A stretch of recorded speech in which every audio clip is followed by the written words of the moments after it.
Why hello there YouTube, it's Nuclear Weasel here bringing you a relatively new kind of video to my channel. And that would be a Magic the Gathering deck profile. And while I can banter about 5 minutes on why this is important to my channel, like how it's received more views, but I'm not. It's too late in the day to worry about it, so I'm just going to get started. We're on to the 4 of monsters. Our creatures.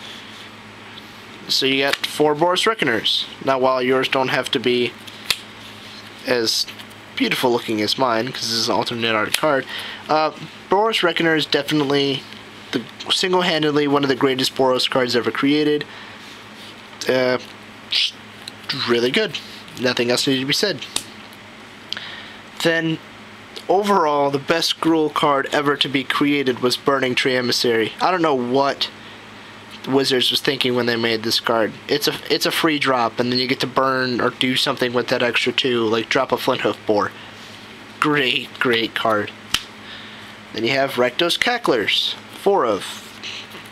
Pretty straightforward. You drop it, turns into a 2/2 that can't block. Pretty great turn 1. Nothing else needed to be said about him.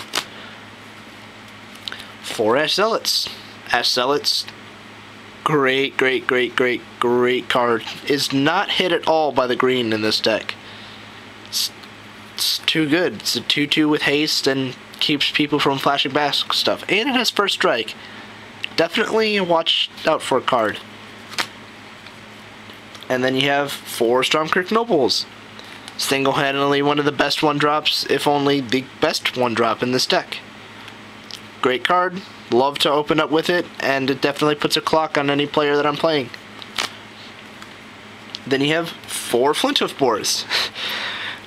Just great card. Just too good. I don't need to explain why he's in the deck. He needs to be in every Gruul deck. Now we're on to 3 of creatures. 3 Hellriders, because 4 is a little cloggy. You don't draw them all the time, which is not necessarily a bad thing because you can kind of get mana screwed. But Hellrider, definitely a good card. 3 Lightning Maulers, because dropping Lightning Mauler and a Burning Tree Emissary together is always fun. Or leaving him unsoulmon and dropping a Boros Reckoner, turn 3 and wham. Great card. Now we're on to the 2 of creatures, and the last creatures in the deck, and that would be 2 Ghor-Clan Rampagers. 4 was a little bit iffy, and my friend and I discussed it, and it definitely came out to being only a 2 of. Great card, not necessary to have more than that. So now we're on to the instants. Now you're going to want to run 4 Searing Spears. Too good of a card not to run 4 of. And then one more instant, and that would be Brimstone Volley. I'm not sure why. My friend and I discussed this for a while, but he definitely liked having Brimstone Volley in the deck. It can hit some creature, or it sits there and does a morbid for game. Good card. Not too bad. I actually won with it once. Now we're on to sorceries, and the only sorceries in the deck, Pillars. Pillars are great against 1-drops. Fun against 1-drops. Crazy good against 1-drops. I love Pillar of Flame. Pillar of Flame, too good. Beats humans to death. And well, definitely an enemy of Stormkirk Noble if you're in the mirror match. Alright, let's get on to land. 4 Stomping Ground, nothing needed to be explained. 4 Rootbound Crag, also nothing needed to be explained if you're running Gruul. Definitely needed to be explained is the Temple Garden. 2 Temple Gardens because the extra green is always necessary with Flinthoof Boar and Ghor-Clan Rampager. If you don't have the green, they are moot cards. You need extra green. Now while forests can be thrown in, the white mainly needs to be explained for the Boros Reckoner. Boros Reckoner is too good of a card to have it let sit in your hand, unless someone plays a Nevermore and then it has to. But white needs to be used, white or red. If you don't have the red, then you have the white. So while this card can set back Ash Zealot or your turn 1 Stromkirk, you shouldn't keep a 1-land hand anyway that has this in it.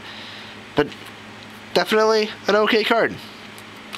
It keeps things open. Then you're going to want 10 mountains.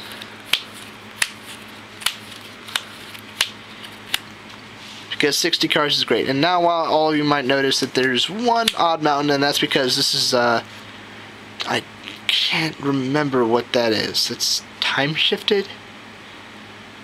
I think it's time shifted. But it was a cool foil land that someone gave to me. So I accepted it. Now we're on to the sideboard, which I have to go and grab out of my box. Alright, now we're on to Mizium Mortars. Too good of a card. Don't ever try playing it on, what's his face? Superman. Aetherling. Aetherling beats around this card. But this is for those big drops that you gotta watch out for. And the overload is, if you ever have to overload this, then you've pretty much lost. Now, for the mirror match, you need 3 fogs. Because if you're running against aggro, you need to defend yourself later. Because fog is really good. That's also what the extra green, the Temple Gardens are used for, is to have an extra green source for fog. Then you want 3 Mark of Mutinies. Stealing your opponent's big creatures, +1, and then punch them in the face. Pretty good. Pretty good.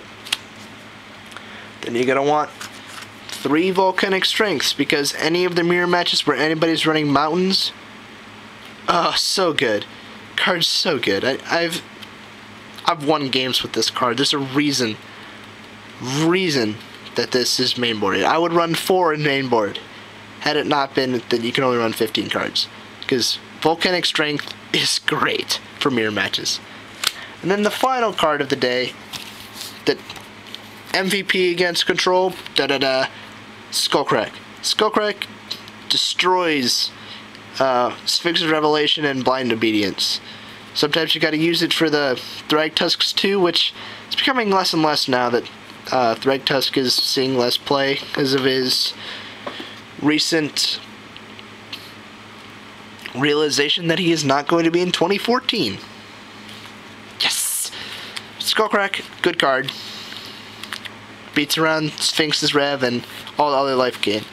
And that is Gruul Aggro for you. Gruul Aggro. This deck itself, at my locals, has gone undefeated twice. Almost 3 times. It would have been almost 3 times, but it's only 2 times because it was only played at my locals twice before I left for this state with it. It's a great deck, and there's going to be a local tournament tomorrow, and I'll see how it does. I'll post in the comments, or not, maybe in the info tomorrow, on how it does. But thank you for watching, subscribe, and peace out.